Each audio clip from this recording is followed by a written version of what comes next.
All right, we are back for another episode of Beyond the Message. Hey, Scott. Hey, how you doing? I'm doing really good. How are you? I'm doing good. Good. Hey, I was just thinking as we get started today, there is something that our listeners don't know I'm thinking about you. Tell me.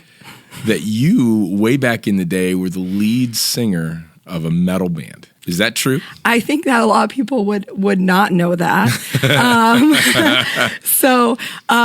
Fun story. In high school, yes, I was in it wasn't quite metal, but it was an 80s cover band. We were a rock and roll band, and we existed for a couple of years. I mean, the band still existed until only a handful of years ago. Wow. I moved on from the band after high school, went to college, whatever. But yeah, we played some shows, and we had a tour that I kind of funnily referred to as Parks and Bars. I don't know if I can say that on here.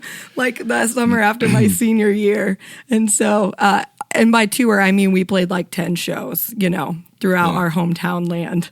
And yeah. So did you have your version of Swifties? I'm just curious. We kind of did. So our band name, I don't even know if I should say it because people are going to go Google it. Yeah. But it was Motor Biscuit. And that's one word, which is it's just wild.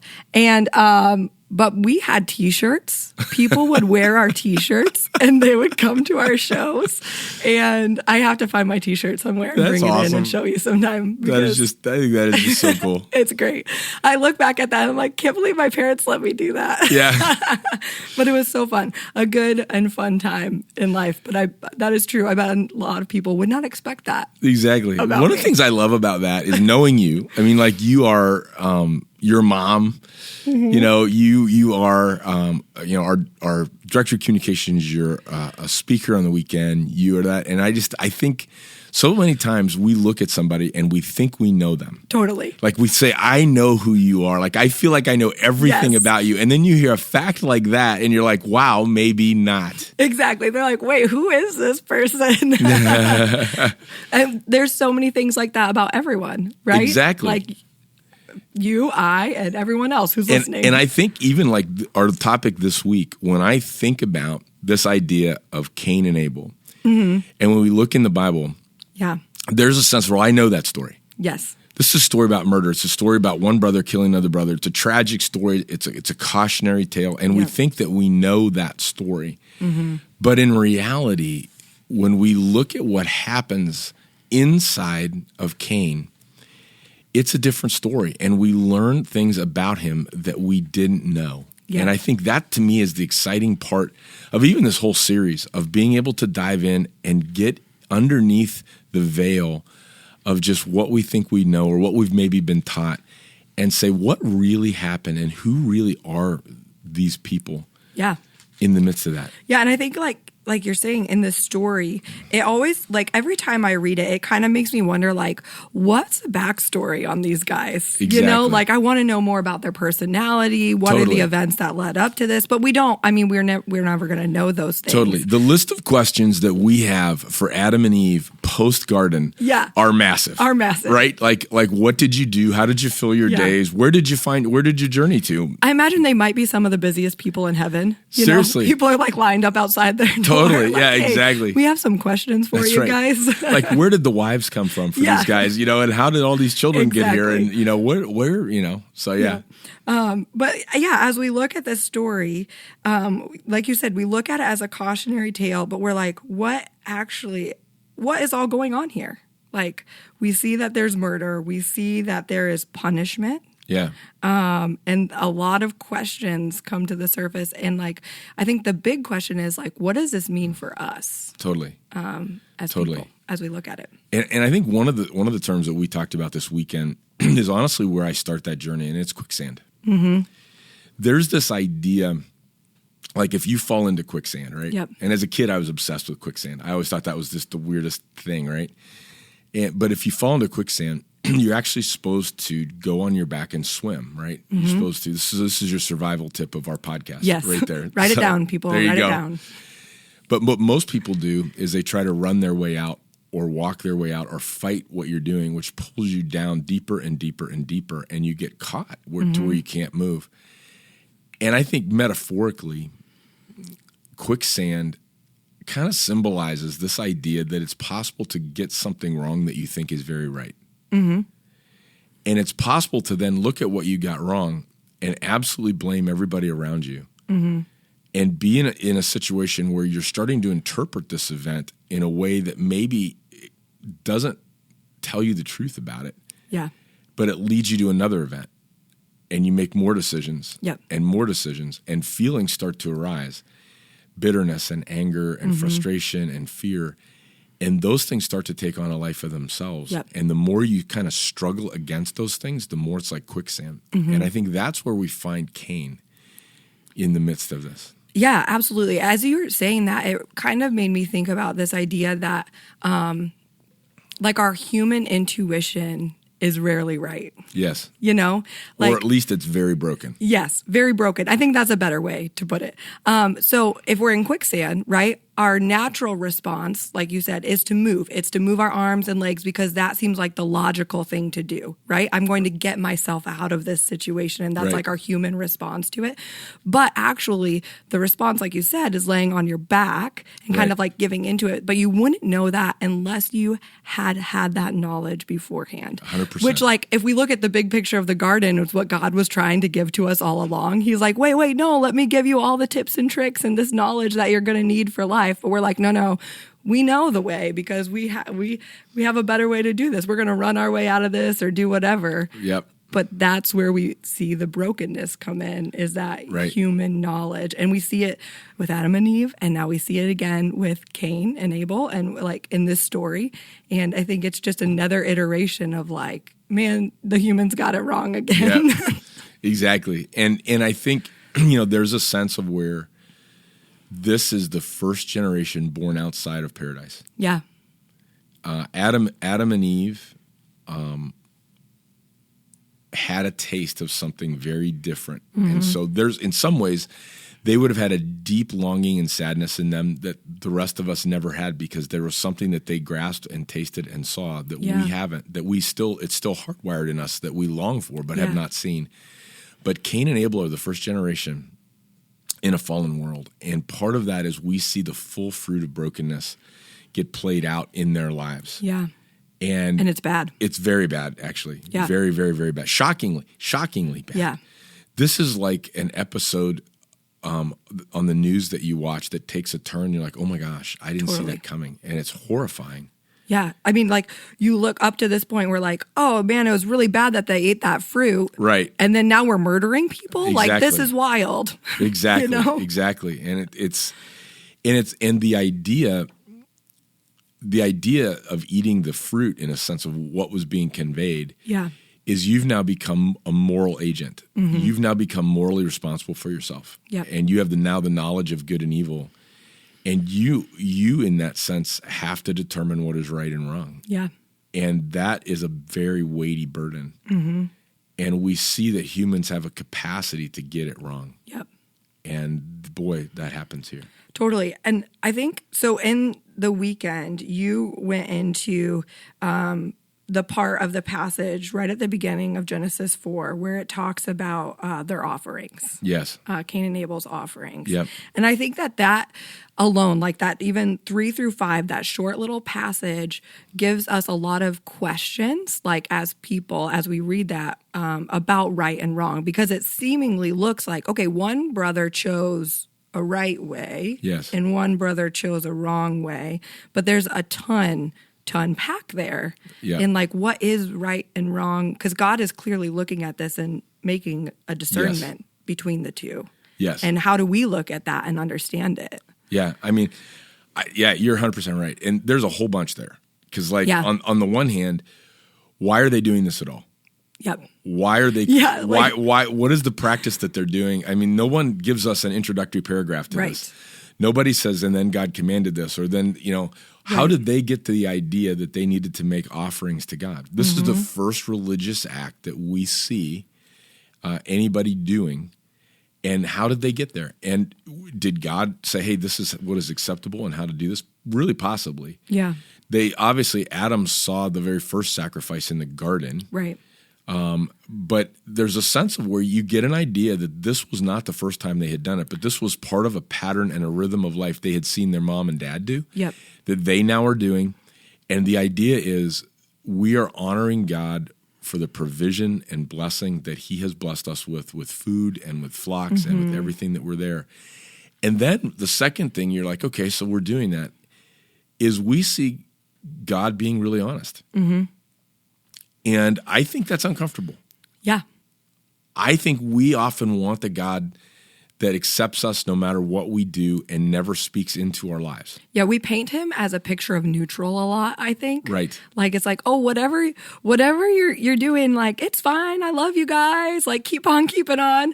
Right. But I think that this passage shows us, like, God actually is looking at and cares about how we are living our lives. Right. Not for, like, his loftiness, but he cares. And these things matter. Absolutely. And it doesn't take away grace. Right. It is not like grace is not applied to both Cain and Abel. Absolutely. It is within the context of God being gracious, God still being in relationships, coming alongside, and for the sake of the people involved, coaching them. Yeah. And being able to say, this actually is not good. Yep. And you need to actually realize why down deep and realize something has gone wrong. Yeah. Because it's going to get worse if you don't. Yep. And I find that remarkable. Yeah. We have a God that comes alongside and doesn't just dismiss us, doesn't just say, hey, you got it wrong, I'm going to write you off. Yeah. But engages and enters our life and comes alongside of us and in an incredibly relational way, looks at Cain and says, hey, it doesn't seem like you're doing well. Yeah. Seems like you're kind of mad. Seems like you're kind of angry. He starts to call out feelings, Yeah. which I'm sure Cain didn't like. Right. Like Cain's like, well, yeah, I am, because you didn't like my offering and you didn't like what I did. And God is like, but hey, if you do what's right, won't you be honored and won't this go well? Meaning, I'm not the one that's responsible for your anger. I'm not the one that's, you're the one that's responsible. But then he says, and I love this, he says, sin is crouching at your door, sort of like outside your door, bent down, ready to leap on you, right? And its desires for you. And that is the same exact Hebrew phrase that was in Genesis 3 of where he goes to the woman and said, your desire will be for your husband. Oh, interesting. And so it now conjures up something for the reader if you're reading in Hebrew. Okay. And then he says, you must rule over it, which is the exact thing he says about the husband to the wife in Genesis 3. Wow. And so you've repeated this phrase now in a totally different context. Okay. In a totally different way. And it's now the readers are like, oh my goodness, something big is happening here. Yeah. Like you just repeated something that was a really important thing, but you now said it in a totally different context that has a totally different meaning. And you're saying now that there's this thing called sin and that you're animating, right? You're giving it life. Yeah. And you're saying that there's this thing that's alive as a predator, and its desire, right, is to basically get you and devour you. Yeah. And you have to rule over this thing that you can't see, but you're now animating, and you're saying you have to be able to get a hold of that, or it's going to get a lot worse. Yeah. For us, I feel like it should give us alarm bells. Like, as we hear that, as we read that, there should be like alarm bells, and almost like, I imagine it like the alarm at the fire station. Yes. Like when it's going off and all the firefighters are like, oh my gosh, Right. we have something that we need to go fight. Like, we need to get ready and go do this. Right. Like, that is the feeling that I get when we read that and look at that passage of like, oh no, we need to like be prepared to go fight this. Exactly. To be against this. Exactly. Yeah. The original audience in the written form, right, is Moses' people, right? Because this has been an oral story for thousands of years. Yeah. But Moses is the first person that writes it down. Yeah. And he didn't make it up. He didn't pen it. He is faithfully attempting to tell the story that was orally told around campfires, for thousands of years. Right. But the people who are now reading the words for the first time are the Israelites camping out in the desert, who, by the way, are relearning how to do offerings. Right. This is one of the main things that they're learning how to do, because God is teaching them how to be his people. He's teaching them how to understand that he's a different king than Pharaoh. Yeah. He's teaching them that he actually wants them close, not far away. but he's teaching them how great he is, that he has a mountain and that you shouldn't climb it if he doesn't invite you. Yeah. And that he is a fearsome and powerful God, and that offerings are a way that they can draw near to him and they can show him their heart. And so this is a group of people learning that very lesson where this story gets told, and they're told about someone whose offering doesn't go well, and you're really not told why. Right. But it doesn't, and which causes angst. Yeah. It causes anxiety. And so the reader's listening, and there's now anxiety. You've repeated this strong language from Genesis 3, and there's almost like an ominous music like from Jaws that starts to play, right? Yep. And you're like, oh my goodness, something is happening that is getting worse and more out of control. And what is going to happen, and where does it go? Yeah. And we find then it goes very wrong. It goes very, very, very wrong. Yeah. Right? So as I was reading it, like the passage last night and this morning, I think what you just said about how it's the same like pattern of phrases, right, that we see in Genesis 3, and then we see it applied here in the story of Cane and Abel. I didn't know that until now. Yeah. So that was like revelation for me. But I think it like actually gives us this really cool picture of like, this isn't about a scenario. Right. Like this isn't scenario specific. This lesson is not like scenario specific. This is a deeper lesson. Yeah. And it's like a heart posture lesson. This is about like what is inside, like how you are living out your life and what the state of your heart is and how that's determining your actions versus like in this specific scenario of offering, in this specific scenario of, which it does apply it though to those as well, but he's trying like getting at something way deeper in this. 100%. And if I were going to say the very first lesson in this passage for us to take away is pay attention to your feelings. We have a tendency to just jam them down inside and get on with life, right? And we're kind of taught that as little guys and little girls. And we're just kind of like, hey, you know, don't pay attention to that. And I think God is saying pay attention to that. Right. Because something is happening inside of you that is going to keep happening inside of you until you get a hold of it. And it's going to not get better on its own. It's actually going to get worse. And until those feelings are drug out in the light and examined, and ownership is taken, meaning admitting, yeah, you know what? I do feel that way. Right. I am really super jealous. I am really super angry. I'm super bitter right now because I want you to think of me the way you think of my brother. Totally. And until that can be dealt with, and ownership saying, I probably shouldn't feel that way, and God's really not wrong, and I'm probably wrong, and I need to start adjusting myself in the midst of this, those feelings just have a home and they intensify. Right. Bitterness, there's an old saying that bitterness is like drinking poison and hoping the other person dies. And I think that's super true. I'm amazed at the power of bitterness to reshape our hearts. Yeah. To reshape our actions, our relationships. It's almost like this transformational dynamic in reverse. It's untransforming everything around us. Yep. And if we let bitterness go, it is like an acid. Yeah. That just rots away at everything. And that's what's happening to Cain. Yeah. And God's trying to get him to pay attention to that. And yes, the occasion is an offering. Yeah. But it's an occasion. Now, what's interesting, and this is the complex factor. Yeah. Jesus talks more about money than anything else. That is also, I think, non-occasional because he's talking about bigger things than money. But he is being occasional because he is saying money gets you in this place more than you think. Totally. And we got to talk about that. Yeah. One of the things that I received this week was from several different people was some feedback from my message.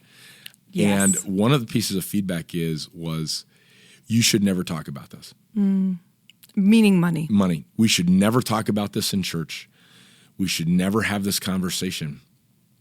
And I want to say I get the person's initial point. What they're really saying is this is really hard, and I think that people have not done this well in the past, and I think it leads immediately to fear, trepidation, and suspicion. Yeah. Just by the bringing the topic up. Yeah. And because you did, you're really opening yourself up to the accusation of you're just wanting people's money. Yeah.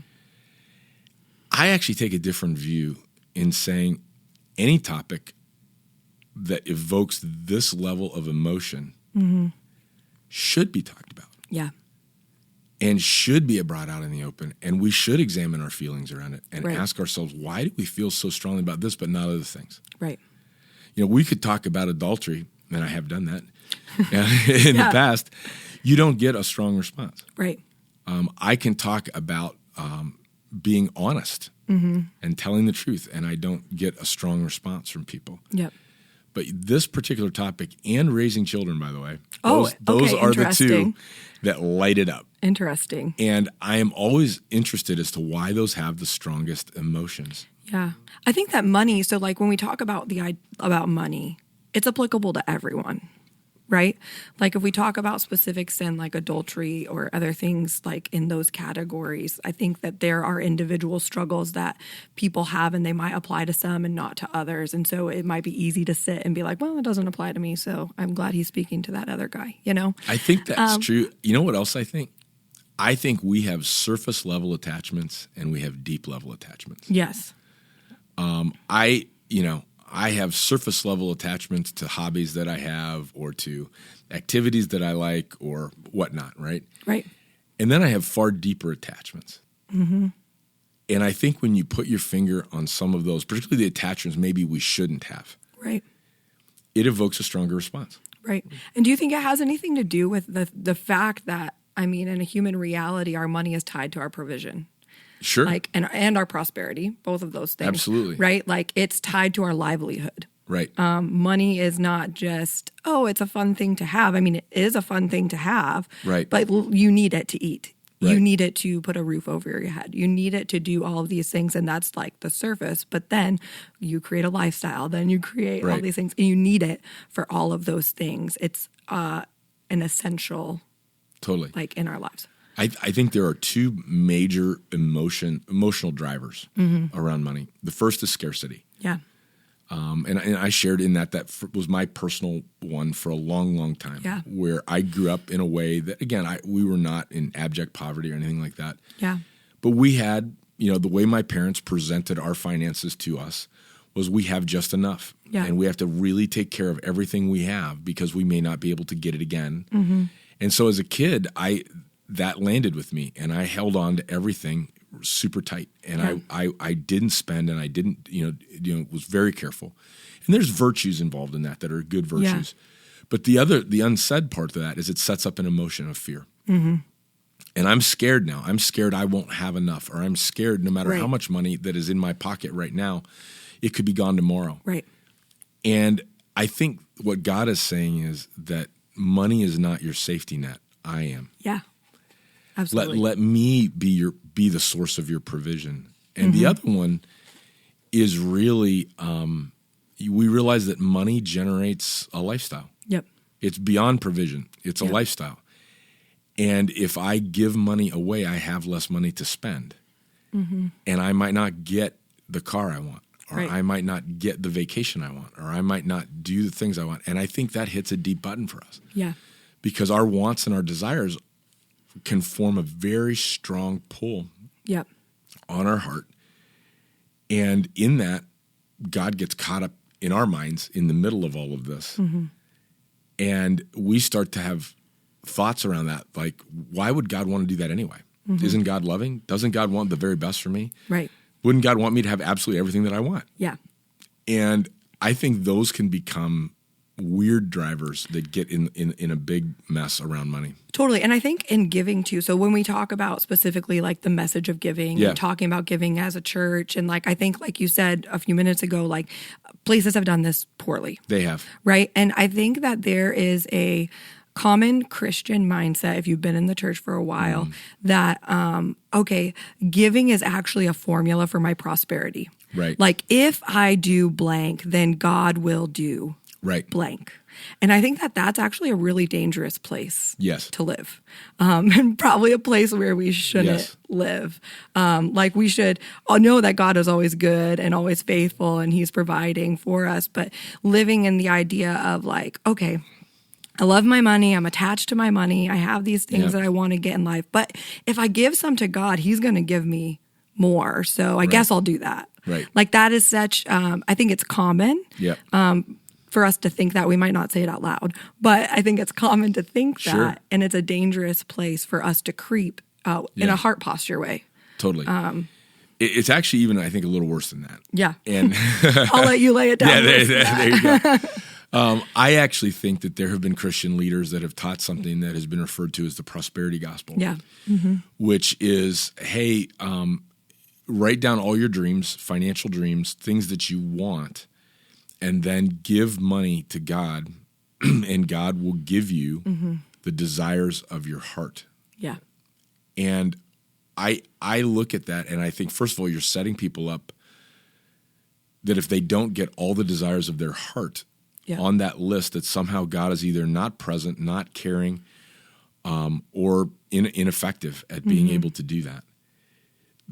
The thing about that that's very sad is that the message that God is giving, this is actually the reverse of that. And the message that God is giving is, I see you, I know you, I love you, I'm here for you. Yeah. And I want to partner with you to create abundance for you. Yeah. And abundance is different than wealth. Yeah. Abundance is, I'm going to make sure that you have more than you need. And we're going to together, again, we showed this chart of God's economy in there, right? Yep. Where we are industrious. We work for our bosses in the way that we work for God. Yeah. And in that, it releases provision that God brings. And at that point, we also then manage our lifestyle in a way that there's simplicity, not frugality, meaning we spend the least we can spend. That would be my scarcity days of that. Right. But to be able to have an honest dialogue with God, even be willing to get some things wrong and learn from it over time, but say, this is a God-honoring lifestyle that is less than the provision that I currently have so that I create abundance around that. Yes. And so when we're sitting in a perpetually in an abundant place because we've done these things, we are then generous out of our abundance versus out of our scarcity. Yeah. And that is a really different feeling in this. And we realize we are blessed to be a blessing, that our abundance isn't just for us. Yeah. That our abundance doesn't exist to create conspicuous luxury and conspicuous wealth for each of us, which is what the prosperity gospel would say. Right. That all this is to there, but it's actually that we get a chance to be like God and make a difference in the world. Totally. We get a chance to be God's hands and feet, that we get a chance to be a generous people, a blessing people that can literally change the face of the earth because people who don't know God are scrambling to try to figure out how to live, and we can be people that show them a very, very different way. To me, there's a beauty in that. There's an inclusivity to that God is bringing us into, and it reduces our fear. Yeah. When we say, you know what, where do you start in all this? This is what people always ask me. Where do you start? Start at work and do a good job. Yeah. And start to learn what it means to be a person that your boss can trust. Yeah. And often people say, well, I have a terrible boss. You may, and that's true. that could absolutely be true. And God may give you a better one or give you a different job opportunity or something like that. But even in the terrible one, to learn, I mean, in the Bible, there's stories of so many characters, Daniel and Joseph, who had terrible bosses. Right. Way worse than any boss that we had. And they worked just as hard. And they were prospered in the midst of the terribleness of this other person. And they showed an entire generation of people how to live differently, and they showed from God's favor on them, even when they were slaves or even when they were in captivity. And we can do that. And we can also manage our lifestyle and learn how to do those things and learn to unattach our heart from things and attach our heart to God. Totally. Yeah, in his kingdom, I think that there's like a difference of, as I was thinking about this, like we give God the gifts that we have, right? Like, so we give him the thing, a percentage or a offering back of what he provides for us. And we give him the gifts that, he's blessed us with in terms of our talents and our skills. But he blesses us with his gifts, the gifts of his kingdom. Right. And so those don't look as the same as the world. Right. Like the way that we expect the blessing to come back isn't going to be what we expect if we're thinking about it in an earthly way. Right. But the blessing that comes back is the blessing of his kingdom. Like you have an abundance, like you said, of what you need, provision, but like peace also. Right. Joy also. All of those things. And this is the catch. I think this is the genius of it. God is helping us use money for what money is made to do. Yeah. Which is to provide for our families and to bless other people. Yep. Money is never meant to bring you happiness. Yeah. money is never meant to bring you peace. Yep. It's never meant to bring satisfaction. Totally.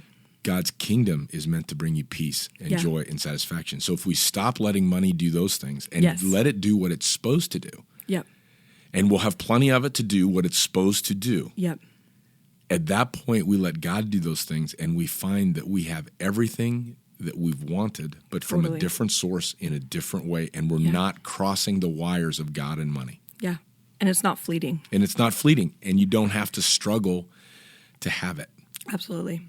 I was thinking about, what does a generous person look like? Yeah, isn't that a good question? Yeah, because I think it can look a lot of different ways. But as I was thinking about it and just pondering over it, the things that it boiled down to me were humble and faithful. Yeah. A generous person is humble. They think about others above themselves, right? If you're giving what you have, if you're giving more, if you're living in that way, you're thinking about other people above yourselves. What can I do for their good? Totally. Versus mine. How can I, improve their lives versus improve mine? And I'm thinking about that. And faithful is knowing and believing that God is good and that He's going to provide everything that you need. And I think I know that those are ambiguous, but but I think that humble and faithful, that is the foundation of a generous person. Like those things, totally. Every generous person has. I think that's really wise and good. I met a couple, probably 15 years ago, that probably the most generous people that I've ever met. Yeah. And I've met a lot of generous people, and our church has a lot of generous people in it. And that's one of the qualities I've always loved about our church. Yeah. These folks don't go to our church. And I met them, and they were salt of the earth kind of folks. And they both had, worn jeans on and tennis shoes and sweatshirts. And I thought, these are just super nice farm people, from Indiana. And so I'm just talking to them. I went to this Christian event, and nobody's really talking to them. Yeah. And so I went over to talk to them just to make sure they had company in this, even though it's not our event or anything. I just thought, I'll do that, You're a good guy. Yeah, I am. Yeah, I'm a good guy. And so I'm talking to them, and it was a delightful conversation. They were telling me about their kids and their farm, and they told me they have this company that builds heavy industry equipment. And I'm like, no way. And it turns out that these people, in fact, their company earns probably in the order of hundreds of millions of dollars a year. That's amazing. And they decided when they were, I think, 35 years old, that the amount of money that they needed to earn to support their family and their kids was the amount of money that they were going to take for the rest of their life. And they were going to give the rest away. I love that. And so they live in the same farmhouse in Indiana that they raised their kids in.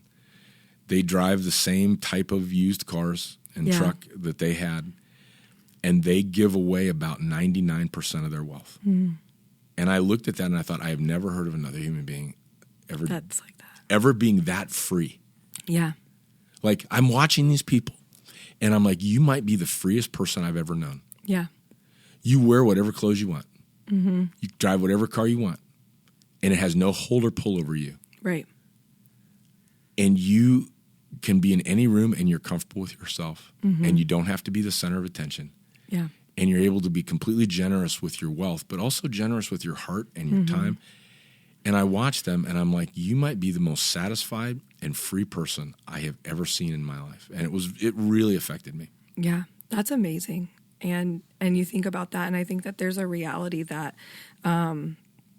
we can all live in that picture. Like you were saying earlier, I don't think that wealth determines your generosity. Not at all. It's how do you handle what you've been provided. Exactly. And that's really powerful because it's saying this is not limited to the upper echelon of society. Generosity is not. And living in this way that God paints a picture of for us, all throughout the Bible, starting with Cane and Abel, and then Jesus tells us about it multiple times, like you said. We all have access to live in that way. Absolutely. One of Jesus' most famous stories that is recounted is the widow's mite. Yep. Right? This widow comes and she has a little copper coin that is almost worthless. It's less than a penny, right? Yeah. And she puts it in the offering to God, and Jesus elbows kind of the other 12 around him and says, "Did you see that? Yeah. Isn't that incredible?" And he said, that woman has given more than everyone else because that was all that she had. Yeah. And he knows this and is excited about that. Yeah. And I think I love that because you're right. It's not about the amount. Right. It is entirely about the heart. Yeah. And I think actually, so I don't know, I was reading the version of the Bible as I've been reading is NIV. And so I don't know what other translations say. I haven't looked at them. But as I was reading the story of Cane and Abel, right? So if you look at like 2b, right? So it says, now Abel kept flocks and Cain worked the soil. And in the course of time, Cain brought some of the fruits of the soil as an offering to the Lord. And Abel also brought an offering, fat portions from some of the firstborn of his flock. Yep. And I think that's where you see the differentiator. It is. Right? So you see Cain bringing some of the fruits. Right. I'll grab some of these fruits and take them to the Lord. Right. Abel brings the fat portions, the desired portions, the delicious portions, the ones that everyone wants. He brings them and offers them to the Lord from the firstborn of his flock, which are, I'm assuming, I haven't read the history, but the best of the flock. Yeah. Right? And so while Cain is giving an offering, it's not meaningful to him. Right. To him. And it's personally. Not risky to him. Yeah. It's like, I'll give some of these fruits because it's what I'm supposed to do. Right. But Abel is giving the best of what he has to God. And I think that's the difference that you see in the story. Yeah, totally. And it's in Hebrews 11 talks about it in terms of faith. Mm-hmm. But it's picking up on what you're saying. Yeah. Trusting God with the very best and the very first. Yep. Is a different position than just giving God something. Yeah. Because trusting God with the very best and the very first is risky. Yeah. Because you're giving the first and you don't know what's second. Yeah. Or third. You're also giving the very best and you're saying, well, I might not have the best then. Totally. And so in that, there's a sense of faith that he is saying, Abel is saying to God, I believe that you're going to provide enough for me that I'm going to have more than I need. Yeah. And I believe that me giving you my best is also because you've given me your best. Yeah.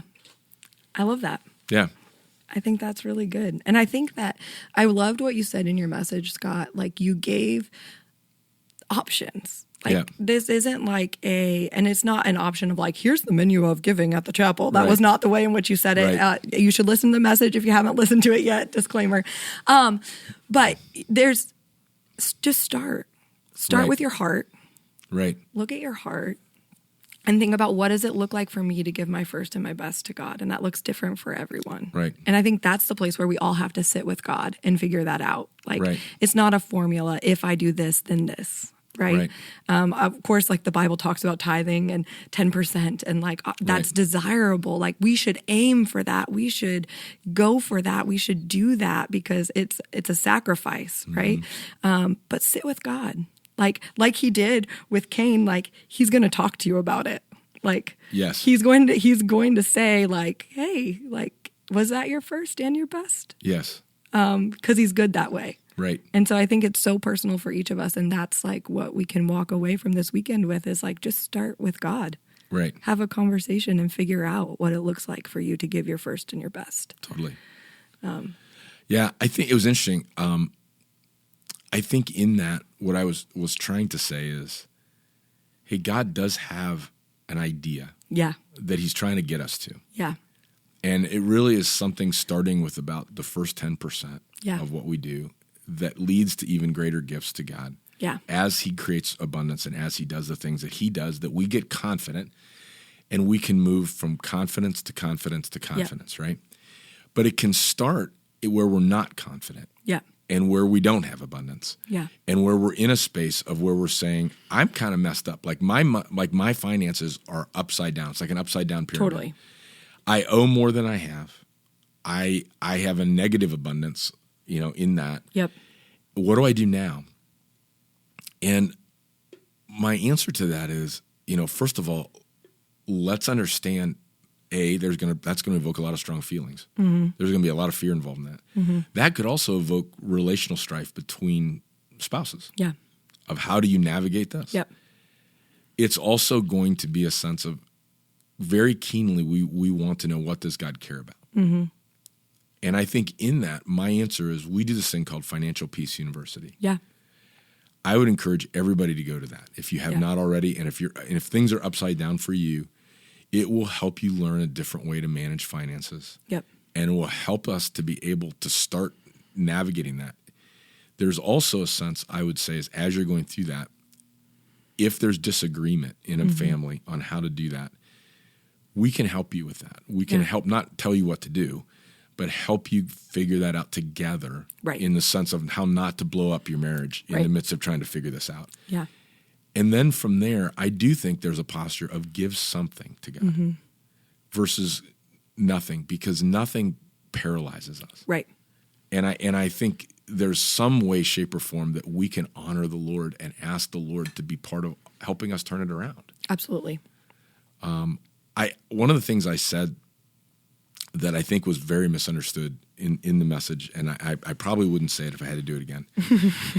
You get these, right? Where you're like, people write in and you're like, I did not mean that, but boy, I see why you think that, and I am super sorry. Yeah. One of those was when I was just talking about how if like we're not a church that you want to give to for whatever reason. Right. Right. Find a church that you want to give to. And people thought I was kicking them out of the chapel if they weren't giving. And that was not my heart in it at all. Right. But my heart was saying, listen, giving is so important. Like, it's such an important thing, not just organizationally or financially. It's important for the people who are giving. Absolutely. And it's important for our hearts to be givers. And if we're in a place, and I think the chapel's amazing, and I think we do a great job with this. And I don't think anybody needs to move churches. I think please don't. I think we do a great job. But if that's something that's an impediment to your giving, don't let it be an impediment. Yeah. That was my point in Totally. that. And so it's not like we're looking to kick you out of church. It's more, I just think I've come to believe that giving is so important. It's important in my life, in Tammy's life. It's important that we taught our kids, because it sets up a dynamic that frees us. Absolutely. Yeah, I wrote this morning as I was looking through this, I wrote that regular giving is a way that draws ourselves back to humility and faith.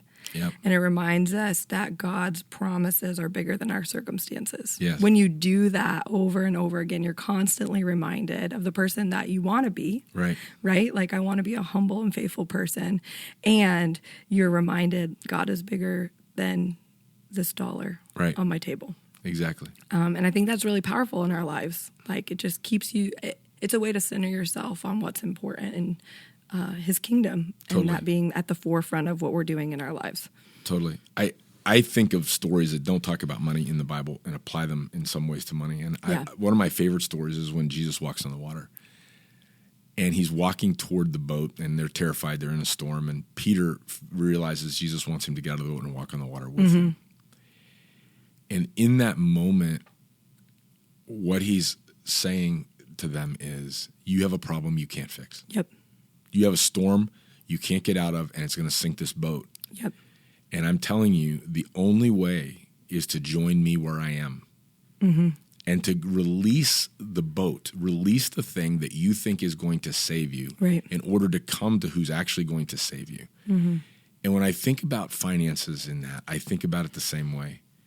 We think money is like the boat. Yep. Money, we think that we've got to have enough money in order to save ourselves from the storm around us that is going to crush our lives. Yep.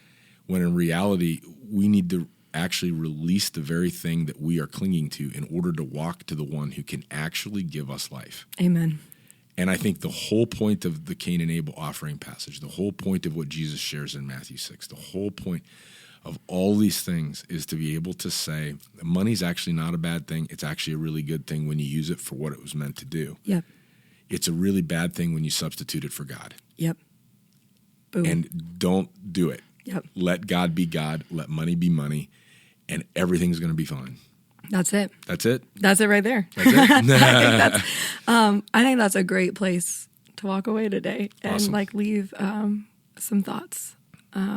Would you pray for us? Yeah, that'd be great. Father, right now, so many of us are in desperate situations financially. Lord, we have huge debt, and we don't know what in the world to do about that. And it's pinching us, and it's hurting us. And we live in an economy that's inflationary.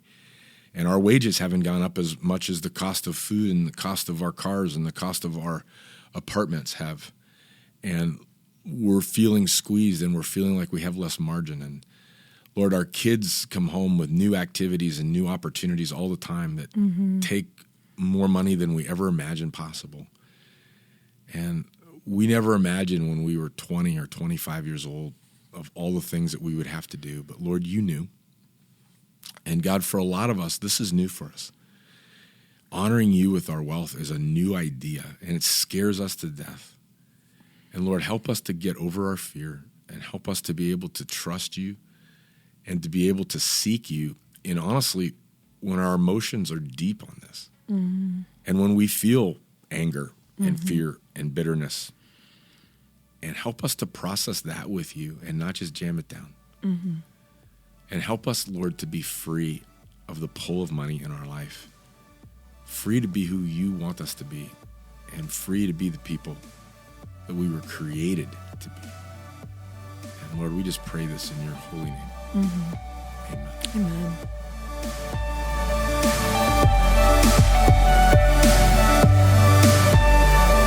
Thank you for listening to our podcast. We hope this was an encouraging and uplifting experience for you. If you'd like to listen to more of our sermons, you can visit the sermon page of our website at chapel.org for more content. You can also watch our full service content on our YouTube channel, The Chapel Chicagoland.